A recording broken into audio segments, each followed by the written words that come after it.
Como é o relacionamento entre orientando e orientador? Eu sou a Amália, essa é a professora Estefânia, minha orientadora, e no episódio de hoje de Diário de uma Doutoranda, a gente vai conversar um pouquinho sobre relacionamento entre orientando e orientador.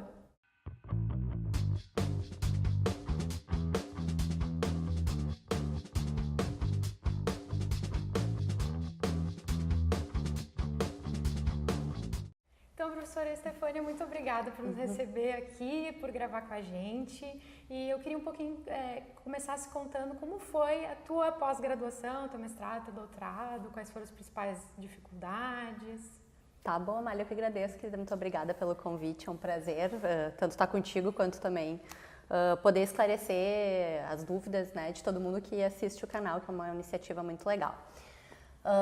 Bom, a minha história um pouquinho, fui fazer mestrado logo que eu saí da graduação, então na mesma instituição que eu tinha feito graduação, então eu conhecia muitos dos professores, né, o que também facilitava um pouco dessa relação. E foi muito tranquila a minha orientação de mestrado. O mestrado ele é um processo mais curto, né, mais tutoriado.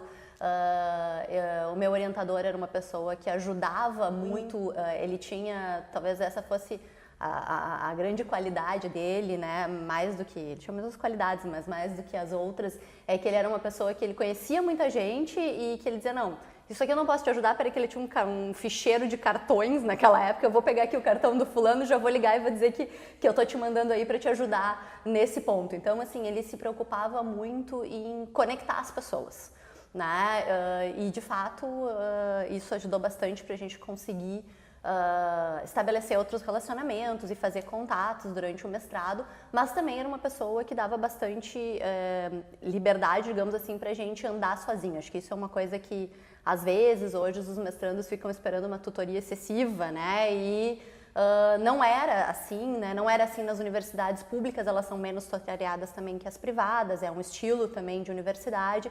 Então era assim, eu vou te dar a linha, mas tu vai, né? E eu acho que isso foi uma coisa muito legal. Quando eu fui fazer doutorado, eu fui para a USP para fazer doutorado, eu já sabia que eu queria ter um orientador e que eu queria ir para lá para ser orientada por ele, não sabia se ia dar certo, deu certo, né? E eu fiquei muito feliz, porque eu sou grande admiradora do professor Mazon até hoje. E o professor Mazon também funciona, assim, era uma pessoa com muitas atribuições, né, e que tinha orientando as aulas, projetos nacionais e muitas coisas. Ele congregava, assim, vários almoços, muitos dos orientandos, a gente conversava bastante e tal. Ele dava muitas dicas, assim, sempre assim, do que tu precisava melhorar, isso aqui falta mais um pedaço, isso aqui tu precisa melhorar mais. Chegou uma hora, minha tese teve 400 páginas, mas chegou uma hora que eu disse, não dá mais. Isso agora já não se faz mais, já tem 10 anos, né, a gente não faz mais essas teses muito longas, mas foi o resultado desse processo de, não, isso aqui falta mais um pedacinho, isso aqui falta mais um pedacinho.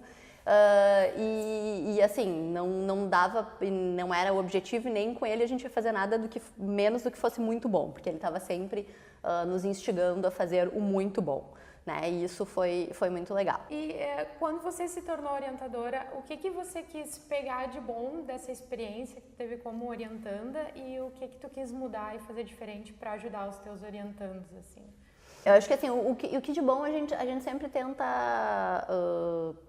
acho que assim, os meus orientadores sempre foram muito apoiadores e sempre tentaram abrir todas as portas e incentivar a fazer o melhor possível, né? Então, acho que eu tento fazer isso também dentro da medida do possível, assim, se eu conheço alguém, se eu posso ajudar, se eu tenho um contato, porque a gente não sabe fazer tudo, nem pode fazer tudo, nem conhece tudo, né? Então, cada vez, ainda mais hoje em dia, esse é um processo de rede, né? Tem que encontrar a pessoa que vai fazer, que tu vai colocar em contato com a outra pessoa e que vai lá na frente te dar um suporte em alguma coisa ou pode te dar uma dica. Então, esse processo de rede eu acho que é uma coisa que eu aprendi e que eu trouxe. Não sei se é exatamente uma coisa que eu faria diferente, mas claro, uma coisa que eu aprendi é que as pessoas têm perfis diferentes, né? E não funciona para todos os orientandos do mesmo jeito. Tem gente que precisa ter um pouquinho mais de estrutura, do tipo, tu precisa tutoriar mais, dizer, olha, agora tu tem que fazer isso, depois tu tem que fazer isso, depois tu tem que fazer isso. Tem outras pessoas que vão caminhar mais sozinhas e depois vão trazer e tu vai conseguir discutir. Tem outras pessoas que às vezes tu tem que de vez em quando dizer, olha, né, se tu não fizer agora, depois não vai mais dar para te fazer, e aí já passou o tempo, né? Então, acho que tem esse aprendizado também de que as pessoas têm timings diferentes, né? Mas acho que uma coisa importante, assim, que eu vejo que é uma das grandes queixas com relação à orientação, é às vezes deixar as pessoas no vácuo, né? Assim, eu vejo que muitos orientandos se queixam disso. Eu sempre tive atenção, mesmo assim, às vezes a pessoa é mega ocupada, não conseguiu te responder o e-mail na hora, mas se tu ligar no outro dia e dizer, bah, eu preciso de uma dúvida aqui, vai te atender, né? Não naquele minuto que a pessoa não pode, mas assim, não vai te deixar desatendido ou desamparado, né, no momento em que tu tá meio preocupado. E essa é uma coisa que eu acho que às vezes acontece um descompasso, né? Tanto da nova geração, assim, que entende, não, se eu atrasei um mês, mas eu mandei agora, amanhã ele vai me responder com tudo corrigido. Não é assim, né? Porque as pessoas também têm que se programar e existem prazos de lado a lado. Mas, por outro lado, também tem muitos orientandos que dizem, olha, eu tento falar com o meu orientador ou marcar uma reunião por semanas a fio e ele nunca pode falar comigo, né? E eu acho que isso é uma coisa que eu tento não fazer, porque eu acho que não é legal, a gente, afinal de contas, está ajudando num processo e tu não pode deixar a pessoa desatendida ou frear ou né, deixar que esse processo atrase por tua conta. O que não quer dizer exatamente isso corrigir 100 páginas de um dia para o outro, não é isso. Né? Mas se a pessoa está te pedindo uma atenção, tu tem que achar um momento, né? Mesmo que tem outras coisas, é também uma das atribuições dar essa atenção. Né? Então talvez essa... Não sei se é exatamente uma coisa que eu faria diferente, também são outros tempos, né? Uma época mais não tinha WhatsApp, não tinha um monte de coisa pra gente se comunicar, muito embora a gente usasse bastante Skype. Fiquei muito tempo em Porto Alegre, os últimos 2 anos eu fiquei em Porto Alegre, meu orientador estava em São Paulo, eu ia uma vez cada mês e pouco, mas o resto eu falava com ele por telefone e por Skype, falava bastante com ele por Skype. O que já facilitava muito, falava com o meu orientador nos Estados Unidos por Skype, depois que eu terminei também o sanduíche. Então, eu já agradeço ao Skype que eu terminei meu doutorado, mas hoje as coisas são muito mais instantâneas, né? Então, mas eu acho que essa necessidade de atenção, de tu dar um feedback detalhado, dar um feedback construtivo e realista, eu acho que isso continua importante. E eu posso dizer sobre isso porque eu fiz o mestrado contigo, né? E foi uma experiência muito boa. Eu sei que eu não conseguiria concluir o mestrado se não fosse teu apoio, porque realmente ajudou muito em muitos momentos, muitas dúvidas que eu tinha e sempre, você falou assim, sempre tentar fazer com que a pessoa dê o seu melhor, né? E eu acho que as tuas contribuições sempre faziam com que eu corresse atrás para dar o meu melhor. E é engraçado que quando eu passei no doutorado e tinha as 2 opções, eu acabei escolhendo e pesou, assim, mais de 50% da minha decisão o nosso relacionamento, porque eu acho que eu consigo produzir muito mais com o contato que a gente tem. Eu até poderia, minha curva de aprendizagem até seria maior se eu fosse com outro orientador, mas eu acho que o meu esforço cognitivo, a minha energia em aprender com outras pessoas me desfocaria da minha pesquisa. Então, continuando com esse relacionamento, eu achei que eu ia ser mais produtiva, ia ter uma performance melhor, ia poder fazer um estudo com mais profundidade, que eu acho que essa é a intenção do doutorado, né? Então, legal te ouvir falando isso, porque você feliz faz também. isso. Querida, obrigada. E é engraçado que, às vezes, na pressão do dia a dia de fazer uma entrega, eu mandava até o Frankenstein todo errado, com umas coisas, assim, até para tirar um pouco do peso da entrega, e você tinha o trabalho de olhar linha por linha, às vezes nem era para olhar, era um negócio que eu tinha colocado ali totalmente aleatório, e você ia lá e colocava um comentário, assim. Então, realmente essas contribuições me ajudaram a fazer um trabalho melhor, assim. Mas o que você acha que os orientandos podem fazer para aproveitar mais as orientações? Uma coisa que você falou é essa independência. Eu acho que isso tem que ficar bem claro, que no relacionamento o orientador é um orientador, não é um pai, não é uma babá, né? Mas o que você acha que o orientando pode fazer para tirar o máximo que puder dessa ajuda do orientador? Perfeito. Eu acho que é isso, às vezes as pessoas, assim, elas vão para orientação como que para ouvir uma aula, assim, né? Do tipo, eu vou lá para ver o que ele me diz. Mas se tu não tiver trazido nenhuma ideia, se tu não tiver escrito nada, se tu não tiver feito nada, o processo não vai evoluir, né? Porque um dia o teu orientador vai lá e te dizer, não, eu acho que isso aqui é um caminho. E aí talvez tu volta, pois é, eu queria saber o que tu acha. Não, eu acho que isso aqui é um caminho, mas tu tem que ir e pesquisar e trazer uma outra coisa para discutir, né? Então, eu acho que às vezes, não é o caso da Malha, viu, gente, que tivesse, não é porque ela tá aqui, mas não é o caso dela, muito pelo contrário. Mas tem muita gente que vai esperando que o orientador leve todas as soluções e eu não preciso fazer nada, né? Não preciso, tô exagerando um pouquinho, mas não depende de mim escrever, levar alguma coisa para discutir. Então, assim, o tempo vai ser mais bem aproveitado quanto mais tu tiveres te preparado antes. Né, pesquisado ideias, levado ideias, preparado um texto para até, dependendo da profundidade desse texto, que vai ser enviado antes para as pessoas poderem ler e depois conversar, né? Então não é necessariamente, às vezes eu converso assim com alguns orientandos, principalmente de mestrado, que chegam mais angustiados com o processo porque não conhecem o processo. Eles dizem, não, eu preciso ter uma orientação semanal. E eu digo, não tem problema, se tu precisares, o meu estilo quando tu me pedires, quando o orientando pedir, eu vou estar à disposição, eu vou ler, eu vou marcar. Mas eu normalmente, não é meu perfil de ficar, tem orientadores que fazem, olha, a gente tem essa agenda, essa semana, essa semana, essa semana. Não, eu até já tentei fazer isso, mas não tem a ver com o meu estilo, né? Porque o que acontece, às vezes a pessoa vai lá, como ela vai numa orientação de TCC, porque ela tem um horário marcado e ela não fez nada. E aí ela meio que leva como assim, eu estou cumprindo o meu compromisso porque eu venho na orientação. Mas tu é um aluno de mestrado ou doutorado, teu compromisso é produzir para orientação, porque só vir, bater ponto, não é isso, né? Então eu acho que essa é uma coisa assim que é esse clique desse modelo mental que eu tenho que me preparar para essa discussão, porque ela é uma discussão, ela é uma conversa, ela é uma evolução conjunta, né? Ela é uma orientação. Então se eu não vier preparado, se eu não tiver feito nada, se eu não tiver trazido uma ideia, se eu não tiver visto um trabalho, claro, as primeiras elas são coisas mais brainstorming, mas depois acaba que o processo estanca, né? E às vezes, já ouvi várias vezes, mas o que eu faço? Eu preciso que tu me diga o que eu vou fazer.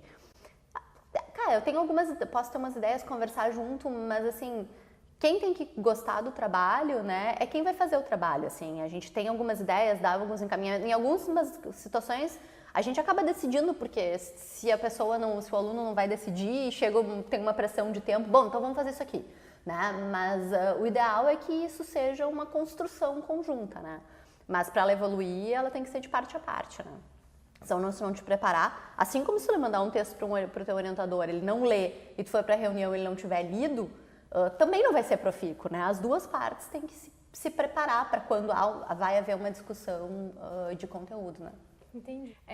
Queria te fazer mais uma última pergunta, então, se encaminhando para o final. Até que ponto é papel do orientador orientar o orientando no trabalho prático, nas atividades, onde é que busca a literatura, onde é que pesquisa, como é que faz uma coleta de dados, e até que ponto tem que ser uma iniciativa do orientando em buscar essas informações? Tem 2 pontos aqui que eu gostaria de salientar. Primeiro, né, o papel do orientador é orientar, não é fazer, né? O que é diferente num segundo momento, por exemplo, quando ele vira coautor de um trabalho, né? E essa é uma discussão que eu vou aprofundar depois, que é uma discussão que a gente tem muito grande aqui no programa, em outros programas, com essa questão das teses virando artigos, né? Porque para ela poder ser avaliada como um trabalho como algo que vai te dar um título de doutor, ela tem que ser o teu trabalho, né? E o teu trabalho orientado, mas não o teu trabalho com a mão escrita do orientador, né? Então, por isso, que depois eu vou falar um pouquinho sobre o quanto que o orientador pode mexer, né, nesse texto, até para uma ética de processo avaliativo e a questão da coleta de dados, né?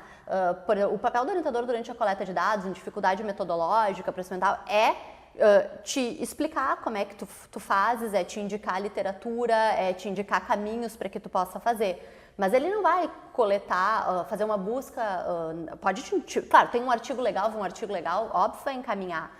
Mas ele não vai fazer uma busca de dados secundários, de base de dados, uma revisão bibliométrica, ou ele vai se tu fizeste um questionário, ele vai corrigir, mas ele não vai começar o questionário para ti ou coletar os dados para ti, né? E isso é uma coisa que eu acho que às vezes causa, assim, uma certa confusão, assim, né? Até porque às vezes tem projetos que são partes de projetos maiores, né? Em que o orientador também está envolvido, mas assim, a responsabilidade de coletar os seus próprios dados é do orientando, né? Até porque ele está sendo avaliado, ele vai ganhar um título que quer dizer que ele tem essa competência, então ele tem que ter essa competência.